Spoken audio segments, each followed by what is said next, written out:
Hey there everyone, this is Samuel Johnson and welcome back to the Spider-Verse Retrospectives. So now that we've looked at the superior Spider-Man tie-ins to War of the Realms, I think it's time we actually get back to what we're here for. The Spider-Verse stuff. And as I mentioned, these comics are meant to be follow-ups to Spider-Geddon, so I think it's time we actually get to the comics that are actually the follow-ups. So let's actually get to that as we take a look at the Automatic storyline, which is kicked off in the Superior Spider-Man Volume 2, Number 9.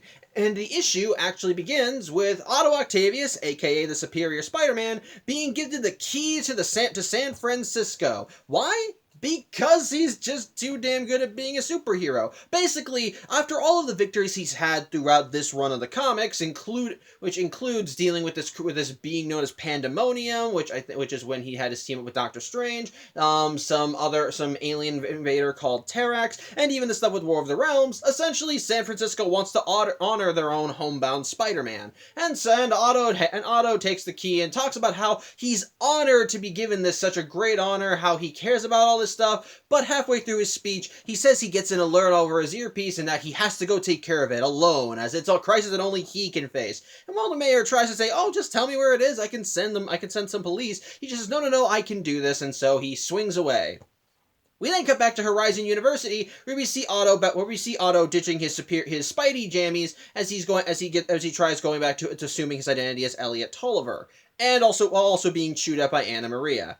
Yeah, it turns out there actually was no emergency. Otto just wanted to get out of there. He really did not want to attend he did not want to attend the whole event at all, but Anna Maria talked him into it, and so he decided to go at least for her sake, but he didn't have any intention of staying long, which Anna Maria finds to be a little suspicious, because Otto talks about how he's supposed to be because Otto talks about how this whole thing is like a foolish affair, but yet, here's the thing. This is Otto Octavius we're talking about, one of the most arrogant minds in the Marvel Universe, the guy who calls himself the superior Spider-Man because he just thinks he's that good. So why doesn't he want to be at a celebration that's all about honoring him? To which Otto kind of dodges the question and leaves the room, where he ends up running into a girl by the name of Emma, who is essentially Otto's new love interest. Yeah, while Otto and Anna Maria are pretty much back on speaking terms, it's clear that any romantic affection that they used to have during the first Superior Spider-Man run is just gone, which again makes sense. Otto technically lied to her since he was inhabiting the body of Peter Parker at the time, and so while she may know that Elliot Tolliver is now Otto Octavius, well, that essentially, again, you can't just wipe away the past like that. While she is giving him the benefit of the doubt because he is still clearly trying to do good, at the very least, I understand why she doesn't really want to be involved with him anymore. However, that's where Emma comes in, as apparently prior to these issues, Otto did actually start pursuing this girl Emma romantically, and Emma at first kind of spurred him, as at one point, during a recent invasion with the Pandemonium, he did actually tell her that he was in reality Otto Octavius and the Superior Spider-Man. Or maybe she had learned the Superior Spider-Man thing earlier. Again, I didn't read the first half of this run. I only read this half because it's a follow-up to Spider-Geddon. So this is just stuff I'm inferring. So apologies if I'm wrong about anything. But the point is, Emma at first did not like the fact that Elliot Tolliver was really Otto Octavius because, again, it's Otto Octavius. This guy is a former supervillain, Dr. Octopus, a guy who nearly nuked half of the world because he was nuts. So, of course, she feels a little hesitant to want to get closer to this guy, but she's decided to give him a bit of the benefit of the doubt, because she's clearly trying to put the effort in to be a good person, especially since all of his efforts as the Superior Spider-Man have actually been legitimately good. It's clear doesn't have an ulterior motive here. He's genuinely trying to do the right thing for the sake of doing the right thing, so she's deciding, okay, you know what, how about I give this another chance? What if we go on another date and talk this out? And Otto says that'd be a dumb idea, that there's really no time for that, it's really a poor choice, and so he just kind of storms off, leaving Emma, which confuses her. And yeah, Anna Maria, who was nearby when that happened, and who was asked to leave who Emma asked to leave so she could talk to Otto, essentially essentially comes in and, yeah, it's clear that both Anna Maria and Emma are able to quickly realize that something's wrong, that something's up with Otto. He's clearly going through some shit, as this is more extra, as Anna Maria put it, than he normally is, so something's clearly bugging him. At which point, the comic then cuts ahead to the next day, as we see Otto back in his Spidey jammies as he's swinging around San Francisco doing his whole superhero thing, and he ends up crossing paths with a supervillain by the name of Turner D. Century, a guy who's obsessed with the 1900s to the point where he creates technology that emulates it. His big plan: to return the people of the world to the beauty of the 19th century, and it's very stupid. It's very stupid, but he's deadly and very much a threat because his weapons very much are lethal. As such, Otto does manage to come in and attack him while he's harming innocent civilians, and at one point he tries hitting Otto and a bunch of people with his, what was it called? Sorry, I'm gonna look back at it. I did not write it down. Why didn't I write it down? It's a weapon he calls his time horn. A horn that when he blasts someone with it, it'll hurt anyone that's not middle aged or under. So basically, all these young people will be killed. However, Otto, while initially flinching at it, is old at heart, so he just brushes it off, gets closer to Turner, and then just knocks him aside, crushing the time horn. At which point he starts chewing him out and saying that he's just as bad as the people that he's damning, that he doesn't really understand, that nobody actually understands, and Otto, at which point, just starts trying to brutalize him as he punches him right in the face as hard as he can, and he does a one other windup to do it again, before a webline hits him and stops him. And the webline's owner? The amazing Spider-Man, Peter Parker, who is here wanting to talk to Otto. As such, after Peter webs up Turner and even puts a web over his mouth to gag him, the pair of Spider-Men end up swinging off to just talk things out. As well, Peter kind of wants to talk to Otto because, well, he wants to see how he's doing. He wants to see if Otto's kind of dealing with some shit, because after all, Peter's been through enough fights to know that once he goes through something big, that usually he starts to have, like, self-doubts or something. Like, is he doing things right? Is he failing at life? When his Uncle Ben was his age, he owned a house and all that crap. Just basically all this shit that eats away at him, and so Peter wants to see if Otto's okay. At which point, Otto starts yelling at him and saying, yes, you should own a house by now. With your intellect, you could be worth thousands, millions. You could have earned a Nobel Prize, and yet ultimately it's your attitude and your childish demeanor that's holding you back, and yada yada yada. Yeah, it's clear that Otto is now even more venting on him. As such, as the pair of Spideys continue swinging around the city, Peter finally just decides, okay, I'm just gonna drop the subtle act.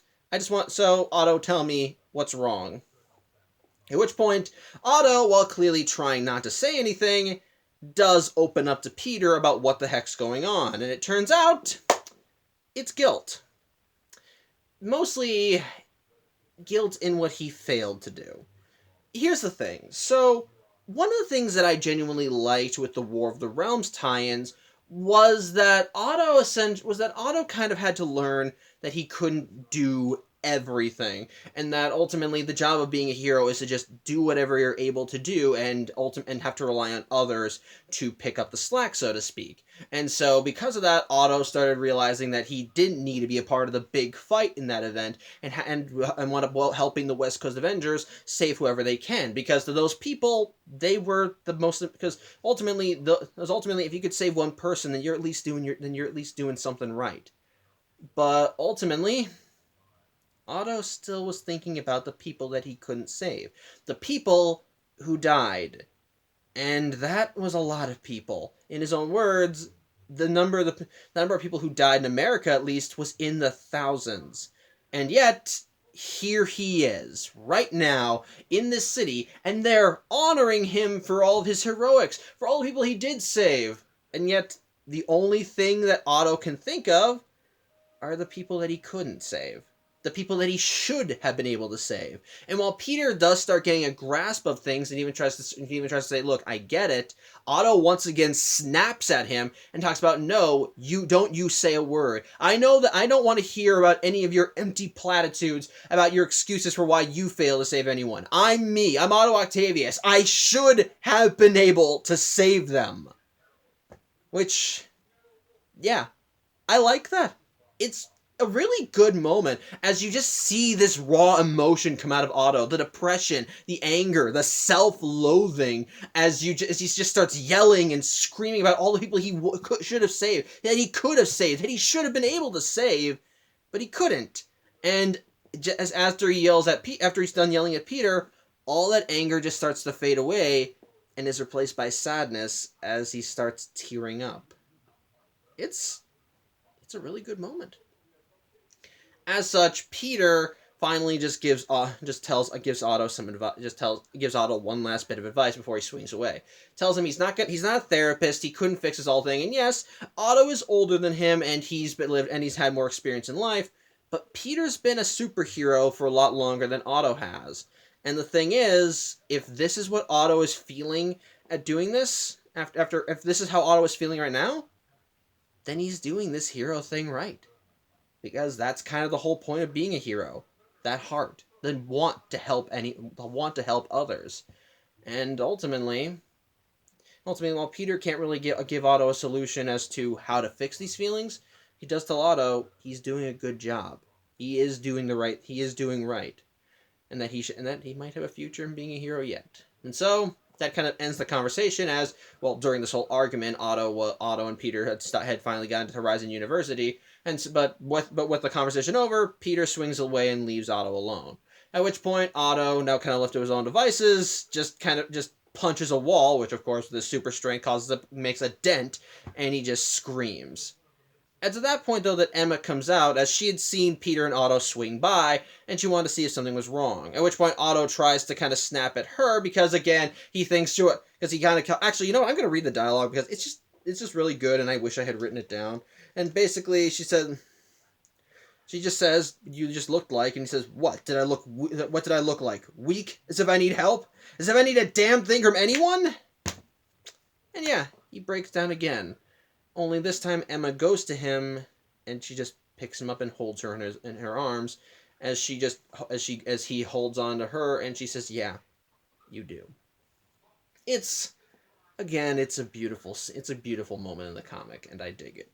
At which point, the comic then cuts ahead to Otto back in his Elliot Tolliver identity, as he and Emma are sitting down at a restaurant and just talking, and Otto is continuing to relay to her about the guilt he's been going through, about all the people he's failed to save, and how he doesn't know how to make these feelings go away. And Emma just kind of tells him that it kind of comes with the territory, which that's kind of an oversimplification of what she says, but what she really means is that before, when he was Dr. Octopus, he didn't ever have to think about anyone. He didn't have to think about all the lives he could have saved, all the people that he failed to save. He was just a supervillain. His main priority was seeing how much shit he could ruin in a day, who he needed to kill, what he needed to steal, just simple A to B. All he had to do was think about himself. But now that he's the superior Spider-Man, there's more going on now. He's more concerned with helping others, and as a result, yes, he's going to doubt himself. He's going to think about what the best course of action is always going to be, because, well, he's got so many people riding on him to do the right thing, and it's gonna hurt. But that's what comes with the territory. At which point Otto does say, "Okay, so you think I should be less concerned with people's welfare." At which point I was like, "No, that's not what I'm saying at all." She does tell him that this is that ultimately, yeah, it's gonna be harder, but it's worth doing. At which point Otto says, "I'm failing to see any of the rewards from thinking like this," and Emma says, "What if I show you?" At which point she leans in, and she and Otto kiss, and it's cute, it's sweet, and I love it. It's really nice. Just the pair of these two just giving each other. I love it. It's mushy. It's sweet. I like it. Okay, sue me. So, but yeah, but unfortunately for these pair, they have a bit of a spy going on, as unbeknownst to the two of them, on a nearby wall is a spider. And it turns out this is no ordinary spider, as we then cut over to another random location, and we see a talking spider that seems to be able to see out of the eyes of the other one, talking about how Otto is kissing Emma. At which point someone off-panel says that this is a good thing, At which point more spiders start crowding to this one, and even says, "Really? I never really thought you as a romantic." But the person says, no, that's not why he thinks it's a good thing. He thinks it's a good thing because if Otto Octavius is romantically involved with someone, that makes him weak. That means that that can be taken advantage of. At which point we see the spiders start coalescing into a more recognizable form, and we see the person, and we see and we learn that that these group of spiders, they're spiders, man. And the person who's talking to him, the one in the shadows he's working with, Spider Norman, who is in the main Marvel universe with the intent of getting revenge against Otto Octavius.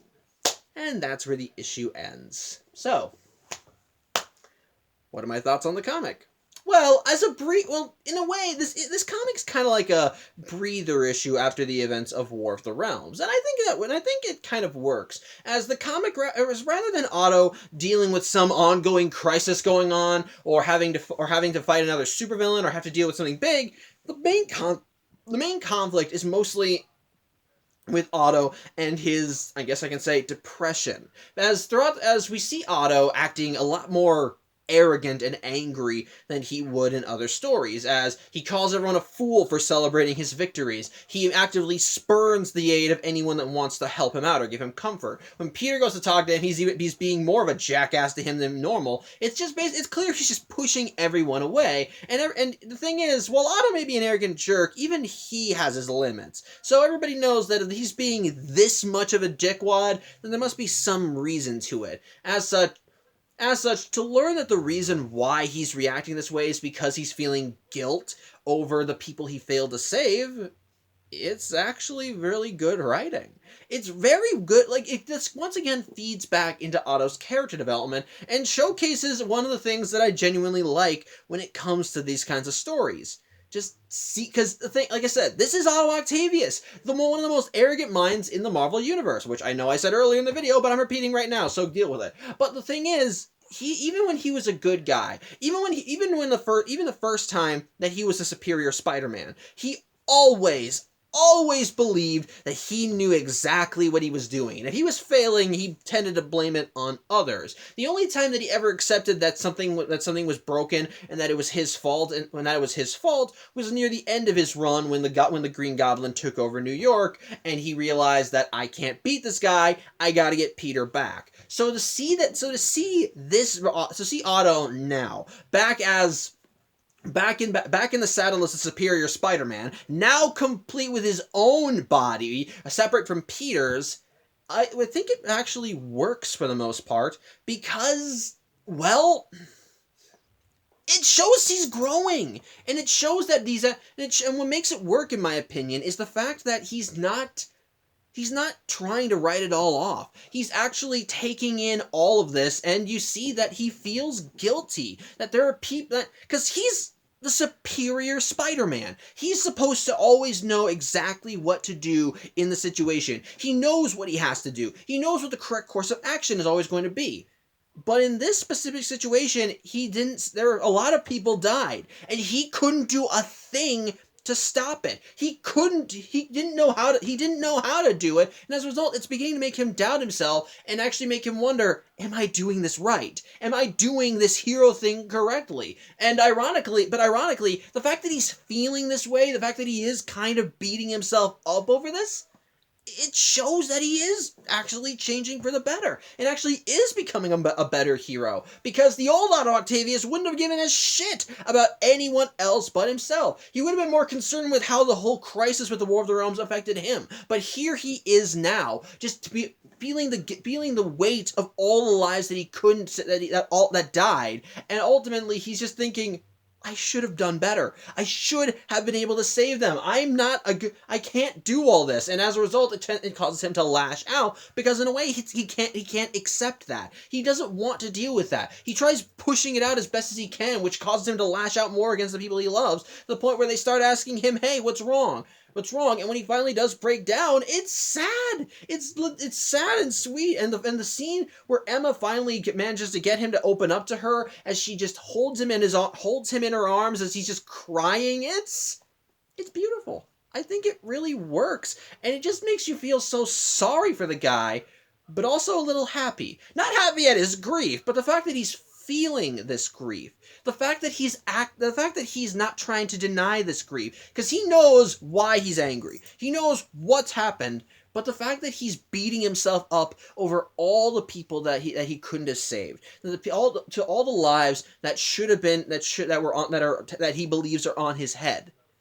Again, it shows that the Otto Octavius we're seeing here is not the same Otto Octavius with the extra arms that would have tried to kill Spider-Man all those years ago. I love it. It's great. And the fact that it ends with Otto talking it out with Emma and telling him it's okay, you're good. This comes with the territory, but everything kind of has its own rewards, and even shows him that she is still willing to give him a shot and wants to be there for him in his time of need. It's sweet. I dig it and I like it. But of course, there's also still the ending too, because amidst this nice bit of emotional catharsis, we got something else brewing in the sidelines. Because after all, like I said, this storyline is a follow-up to Spider-Geddon, and we see the loose thread from Spider-Geddon finally getting wrapped up as we see Spider-Norman enter the fray again. Because after all, one of the things that did kind of bug me with Spider-Geddon was how, despite the fact that the Spider Army defeated the Inheritors and wound up saving all the Spideys of the multiverse, the thing is, there was still one big thing that they neglected to talk about, and that was Spider-Norman and Spider-Man. Well, the thing is, they're the ones responsible for the Web of Life and Destiny's destruction. They're the one that nuked it. They're the ones that made it so that interdimensional travel now is impossible for most individuals. Again, it should have had heavier consequences, but that's another topic that I already ranted about. My point is this. There was a loose thread that was left hanging, and we saw Norman, and we know that that's going to have a bigger what Norman's doing should have a bigger impact later, as he cut a strand out of the web before he blew it to Kingdom Come. So he should know. So we know that something's going on with him, especially since the very end of Spider-Geddon showcased Norman back in his home universe, just kind of straddling the strand of the Web of Life and Destiny, and clearly having ulterior plans for using the thing. But ultimately, Spider-Geddon failed to follow up on that. It ended without us being able to see it, and just hinting that there was something bigger on the horizon that Spider-Norman was going to play a part in. Well, here it is. We see Spider-Norman now able to enter the main Marvel Universe, obviously through the aid of the piece of the web he stole, since it's still a piece of the web Alive in Destiny, so I could buy that utilizing it would allow for interdimensional travel. So ultimately, and now we see that Spider-Norman is essentially going to the tricks that the main universe Norman Osborn is doing. Namely, he's ready to get revenge against anyone that he feels wronged him. And if I remember well, the superior Spider-Man called Norman out during Spider-Geddon, said that he was kind of nuts, and that it was a mistake to bring him along to the Spider Army in the first place. And Norman was a little angry at that, and if there's anyone in any universe that is probably just as arrogant as Otto Octavius, it's Norman friggin' Osborn. And like I said, while this version of Norman may not be a goblin, he is still very much nuts, and he is willing to make anyone who disagrees with him pay for that. Which of course includes the main universe Otto Octavius. So you just know that something bad is going to happen, and that Norman Osborn and that Spider-Norman is going to be playing a large part in it. And as a result, it makes you excited to see where things are going to go, because after all, it was clashing with Norman Osborn that caused Otto to give up the superior Spider-Man mantle in the previous run. And now here we have another version of Norman Osborn who, in his way, is sort of on equal terms with Otto Octavius, as he has all access to all the resources that his main universe counterpart has, since, well, he's Norman Osborn, and as we learn later in the storyline, he has free access to all of his counterparts' bank accounts in the main Marvel universe, and, well, he's also his world's Spider-Man. So in this case, Otto isn't duking it out with the Green Goblin this time. It's another Spider-Man. One who like him is under the mask is another version of one of the main universe Spider-Man's greatest enemies. So the idea of having these two duking it out together, you just know it's going to be good, and I'm looking forward to it. I was looking forward to it as hell when I first read the story. But on the whole, that's still something to look forward to, and the issue itself is, again, pretty good. It's a good breather issue that allows the main character to kind of come to terms with everything that's happened before. Dealt with some really good character drama on Otto's part as he's dealing with all the guilt from the people he couldn't save, but also kind of helps showcase he's on the right path as well. He's feeling that guilt and he's feeling that guilt in the first place, and he does find some relief for that as he ends up finding himself into going to the people he loves most and them giving him comfort. It's sweet, it's nice, and the fact that the end of the comic hints at some bigger shit to come with Spider-Norman, it's a great way to keep this plot going, and overall it makes me interested in where it's all going to go. So yeah, I think that's really all I have to say. Overall, like I said, pretty good issue. So yeah, that's all. I hope you enjoyed the video. I hope to see you on Thursday. And as always, this is Samuel Johnson, hoping you have a good Tuesday. So, well, take care.